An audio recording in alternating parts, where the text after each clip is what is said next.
بسم اللہ الرحمن الرحیم۔ السلام علیکم رحمۃ اللہ وبرکاتہ۔ اس تسبیح کو اپنی زندگی کا حصہ بنا لو۔ نبی کریم صلی اللہ علیہ وآلہ وسلم یہ تسبیح بہت زیادہ پڑھتے تھے۔ یہ تسبیح اللہ کی لاڈلی ہے۔ حضرت کعب بن حجرہ رضی اللہ تعالیٰ عنہ سے روایت ہے کہ حضور نبی اکرم صلی اللہ علیہ وآلہ وسلم نے فرمایا، فرض نمازوں کے بعد کیے جانے والے کچھ اذکار ایسے ہیں جنہیں پڑھنے والا یا کرنے والا ناکام نہیں ہوتا۔ ان اذکار میں سے ایک یہ تسبیح ہے جو آپ صلی اللہ علیہ وآلہ وسلم بہت زیادہ پڑھتے تھے۔ آپ صلی اللہ علیہ وآلہ وسلم نے فرمایا کہ مجھے یہ تسبیح دنیا کی ہر چیز سے بہت زیادہ پسند ہے۔ اس تسبیح کے حوالے سے آپ صلی اللہ علیہ وآلہ وسلم نے فرمایا کہ یہ تسبیح اللہ پاک کو بھی بہت زیادہ پسند ہے۔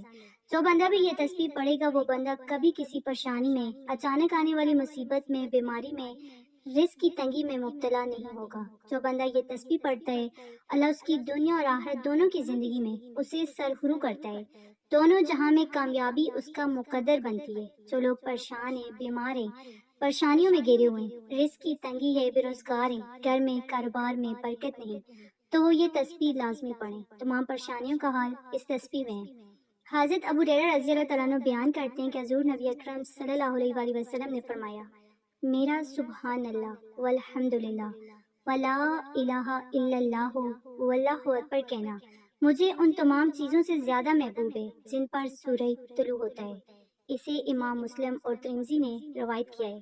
حضرت ابن عمر رضی اللہ تعالیٰ عنہ سے مروی ہے، انہوں نے فرمایا کہ سبحان اللہ مخلوقات کی عبادت ہے، الحمدللہ شکر کا کلمہ ہے، لا الہ الا اللہ اخلاص کا کلمہ ہے، یعنی کلمہ توحید ہے۔ یہ وہ کلمہ ہے جو اپنے پڑھنے والے کے لیے آگ سے نجات کا ذریعہ ہے اور اللہ اکبر کا ثواب آسمان و زمین کے درمیان کو بڑھ دیتا ہے۔ تو ناظرین، یہ وہ تسبیح ہے، وہ چار کلمات ہیں جو اللہ پاک کو بہت زیادہ پسند ہیں۔ سبحان اللہ والحمدللہ ولا الہ الا اللہ واللہ اکبر۔ نبی پاک صلی اللہ علیہ وآلہ وسلم یہ چار کلمات بہت زیادہ پڑھتے تھے۔ ان کلمات کو پڑھنے والا مرتے دم تک کبھی ناکام و نامراد نہیں ہوتا۔ یہ کلمات پڑھنے والا ہر معاملات میں اللہ کی یہ بھی مدد پاتا ہے۔ تو اس تسبیح کو ہر نماز کے بعد یا رات کو بستر پر سونے سے پہلے لازمی پڑھیں۔ اکٹھا ملا کر پڑھیں یا علادہ علادہ کر کے پڑھیں، لیکن لازمی پڑھیں۔ انشاءاللہ دنیا اور آخرت میں یہ تسبیح آپ کی مددگار ثابت ہوگی۔ تو آپ ہی ان کلمات کو لازمی پڑھیں۔ اگر آپ کو ویڈیو اچھی لگی اسے آپ نے لائک کرنا ہے، شیئر کرنا ہے اور چینل کو سبسکرائب کرنا ہے۔ جزاک اللہ۔